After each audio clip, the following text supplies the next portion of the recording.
Everybody ready? Yes, sir. Jeff Nantz, Jeff Nantz, Battalion Chief. What do you guys know so far?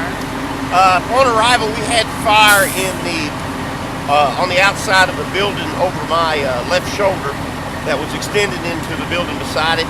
The crews stretched a hose line, tried to get it knocked down, but we did have fire extension into the interior of both buildings. The building on my right, we had significant extension, so we've actually got a lot of fire damage in the walls and the attic, and flooring as well.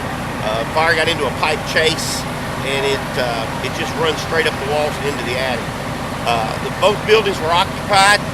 They were able to remove themselves from the building, so there's no one injured, and we've made arrangements for them for temporary housing as well. Right now we're overhauling both buildings at this time. We've got fire investigators here looking at the fire cause, and it's a pretty interesting situation. We actually split the incident into two separate incidents because we actually had two houses setting their own fire. So it was a little unique situation for us compared to your normal residential structure fire. And this is one of those cases where they're just so close together, you almost can't avoid it jumping. Right, and with the fire, with so much fire on the outside of one building, it's not uncommon, as close as they are, to have a exposure problem with the building beside it. So a lot of times if you don't get to it quick, or we don't get notified quick enough, it's going to extend, and if you're not careful, you could end up with several houses on fire. People inside described an explosion. Any idea what caused it? I haven't heard that yet, but the fire investigators are looking at it to give me a determination of what actually did start the fire. But you will agree that it started on the exterior of the home. Yeah, it's pretty obvious that it was fire on the exterior of the building.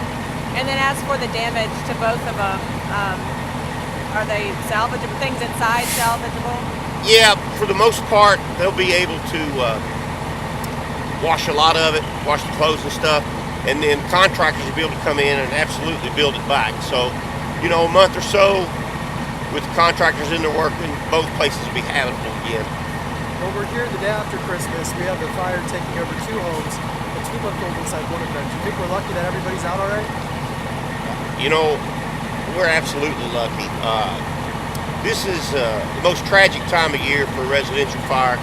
We had a couple of residential fires on the 23rd where people, lost some of their stuff, and then same way here.